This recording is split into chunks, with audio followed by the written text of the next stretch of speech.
नमस्कार, मैं Sumant Kashyap grand astro vastu expert अपने यूट्यूब चैनल में आपका स्वागत करता हूं। आज का यह वीडियो कृष्णमूर्ति पद्धति और भृगु नाड़ी दोनों एस्ट्रोलॉजी के सम्मिलित नियमों पर आधारित है। यानी इनका जो प्रश्न है उस प्रश्न का उत्तर हम BNN एस्ट्रोलॉजी से भी देखेंगे और कृष्णमूर्ति पद्धति ज्योतिष से भी देखेंगे। अब आपके मन में प्रश्न हो सकता है कि दोनों पद्धतियाँ क्यों? बेसिकली जो भी आप में से एस्ट्रोलॉजर होंगे वो इस चीज़ से रिलेट करेंगे। जब आप कंसल्टेशन देते हैं तो आपके पास जो भी नॉलेज है तो ऑटोमेटिकली आपका दिमाग उस पर काम करने लगता है। दिमाग में ऐसा कोई बटन नहीं है कि हम पार्टिकुलर KP मोड को बंद कर दें, सिर्फ BNN से देखें या BNN को बंद कर दें, ऐसा नहीं होता। तो बेसिकली मुझे कृष्णमूर्ति पद्धति, लाल किताब, BNN astrology, numerology, astro vastu, इसकी जानकारी है तो कंसल्टेशन के दौरान ये चीज़ें आ जाती हैं क्लाइंट के प्रॉब्लम और क्वेश्चन के अकॉर्डिंग। तो आइए इस चीज़ को देखते हैं। डिटेल वीडियो होगा, आसानी से आप इसको समझ जाएंगे। चलिए इनका डिटेल्स आपके सामने है। 4 अप्रैल 1994 दोपहर का 1 बजे का जन्म है। बर्थ प्लेस पोखरा, नेपाल है। इनका पहला प्रश्न ये है, बेसिकली ये कृष्णमूर्ति पद्धति की प्रैक्टिशनर भी हैं। प्रैक्टिशनर मतलब प्रोफेशनली नहीं है, नॉलेज है तो उस नॉलेज के अकॉर्डिंग थोड़ा बहुत कुंडलियाँ देखती हैं अपने घर परिवार में ही। तो पहला क्वेश्चन इनका ये है कि महादशा और अंतरदशा पॉजिटिव होने के बाद भी पिछले साल मई में इनकी विवाह हुई, ऐसा क्यों? क्या कृष्णमूर्ति पद्धति काम नहीं करती? पहला प्रश्न। दूसरा प्रश्न ये है, मैरिड लाइफ में प्रॉब्लम है, आखिर ऐसा क्यों? तीसरा प्रश्न, चाइल्ड बर्थ को लेके, यानी सामान्य तरीके से अब तक कोशिश करने के बाद भी कंसीव नहीं हुआ है, तो आखिर ऐसा क्यों? कुंडली में क्या दिख रहा है, आइए देखते हैं। सबसे पहले इनका प्रश्न जो KP एस्ट्रोलॉजी को लेके था कि महादशा और अंतरदशा पॉजिटिव नहीं थी फिर भी विवाह हुआ, ऐसा क्यों? तो सबसे पहले हम कृष्णमूर्ति पद्धति के अनुसार प्रॉमिस ऑफ इवेंट देखते हैं। 7वें का कस्पल सबलॉर्ड है शुक्र। शुक्र का आप यहाँ इस ग्रह वाले सेक्शन में देखेंगे तो शुक्र का नक्षत्र बना हुआ है केतु। अब यहाँ इस भाव संधि में आ जाएंगे। इस भाव संधि में तो 7वें का सबलॉर्ड शुक्र और 11वें का सबलॉर्ड केतु। केतु जो है वो शुक्र का स्टार लॉर्ड है, तो 7 और 11 का कनेक्शन यहाँ एस्टेब्लिश हो गया। इसका मतलब मैरिज प्रॉमिस है, यानी इनका विवाह होगा। अब जो प्रश्न हमें देखना है वह कि जो महादशा और अंतरदशा इनके पॉइंट ऑफ व्यू से वो पॉजिटिव नहीं है फिर भी विवाह हुआ। सबसे पहले महादशा देख लेते हैं। दशा अभी चल रही है राहु की 2031 तक।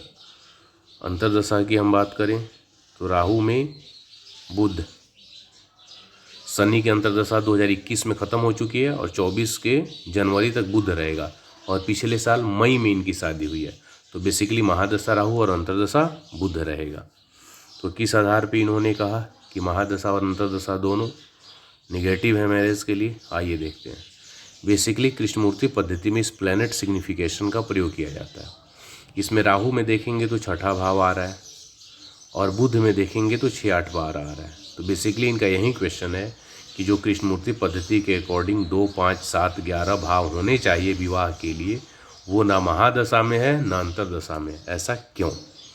तो बेसिकली इस हाउस सिग्निफिकेशन में सिर्फ प्लैनेट और स्टार का ही रिजल्ट दिया होता है, उस प्लैनेट के सबलॉर्ड का रिजल्ट इसमें नहीं होता। इसके लिए हमें आना होता है इस नक्षत्र नाड़ी में। यहाँ जब आएंगे तो सबसे पहले जो महादशा है राहु की, ये राहु जो है वो 4, 5, 7, 8, 10 का रिजल्ट दे रहा है। तो विवाह के लिए पॉजिटिव भाव 5 और 7। राहु स्वयं के ही सब में है तो विवाह के लिए पॉजिटिव भाव 5 और 7। जब कोई ग्रह स्वयं के उप नक्षत्र में होता है तो अपने रिजल्ट को स्ट्रांगली रिप्रेजेंट करता है। तो राहु अपने ही उप नक्षत्र में, तो इसलिए 5 और 7 को स्ट्रांगली रिप्रेजेंट करेगा, यानी रिजल्ट को देगा। तो मन में ये प्रश्न आएगा कि क्या राहु का जो नक्षत्र जुपिटर है उसके 6ठे का रिजल्ट नहीं मिलेगा? मिलेगा, लेकिन 5 और 7 स्ट्रांगली हैं, यानी विवाह होने में ये 6ठा बाधा नहीं करेगा, वैवाहिक सुख में बाधा उत्पन्न करेगा। ठीक, अब आते हैं अंतरदशा मर्क्यूरी में। मर्क्यूरी में ये 6, 8, 12 है प्लैनेट और स्टार पे, लेकिन सब लेवल क्या है? शुक्र। बुध का जो सबलॉर्ड है वो है शुक्र।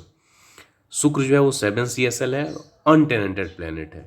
तो 7, 4, 10 और 11 ये शुक्र में होगा, तो 7 और 11 आ गया, यानी महादशा और अंतर्दशा इक्वली पॉजिटिव हैं, इसलिए इनका विवाह हुआ। इसी चीज़ को आप BNN के पॉइंट ऑफ व्यू से समझें। स्त्री जाति का शुक्र, इसका पति मंगल, दोनों पे गुरु का प्रभाव, गुरु की 7वीं दृष्टि और गुरु की 5वीं दृष्टि पति कारक मंगल पे, तो मैरिज का प्रॉमिस होना है। 2022 में विवाह हुआ, तो उस 22 में ट्रांजिट में देखेंगे तो शनि यहाँ था और गुरु यहाँ, तो शनि की लग्न पे दृष्टि और शनि से सेकंड में मंगल और गुरु का 5वीं पे, साथ ही गुरु का लग्न पे।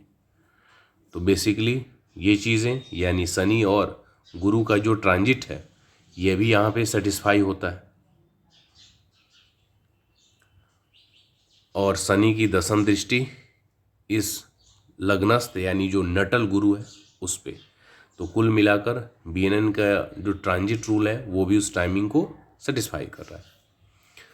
अब नेक्स्ट क्वेश्चन इनका है चाइल्ड बर्थ को लेके। मैंने पिछला वीडियो ही बनाया था संतान को लेके कि कुंडली में ऐसा कौन सा योग है जिसके कारण संतान होने में और खासकर पुत्र संतान होने में समस्या आती है। उसमें मैंने सूर्य, राहु और शुक्र के संबंध को बताया था। यहाँ भी देखेंगे तो सूर्य और राहु ट्राइन के द्वारा जुड़े हुए हैं और सूर्य के नेक्स्ट में शुक्र बैठा हुआ है।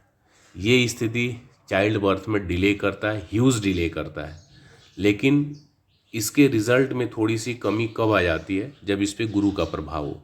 बेसिकली गुरु शुक्र की राशि में बैठ के 7वीं दृष्टि से शुक्र को देख रहा है, तो इस कारण, और गुरु वक्री है तो वक्री होने के कारण यहाँ जाएगा और यहाँ से फिर उसकी 7वीं दृष्टि सूर्य पे आ जाएगी।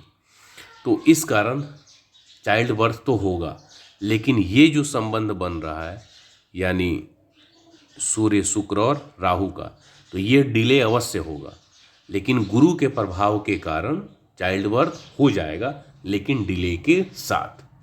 ये हो गया BNN का। अब KP के पॉइंट ऑफ व्यू से देख लेते हैं। KP के लिए हम 5वीं का सबलॉर्ड देखते हैं। 5वें का सबलॉर्ड है केतु।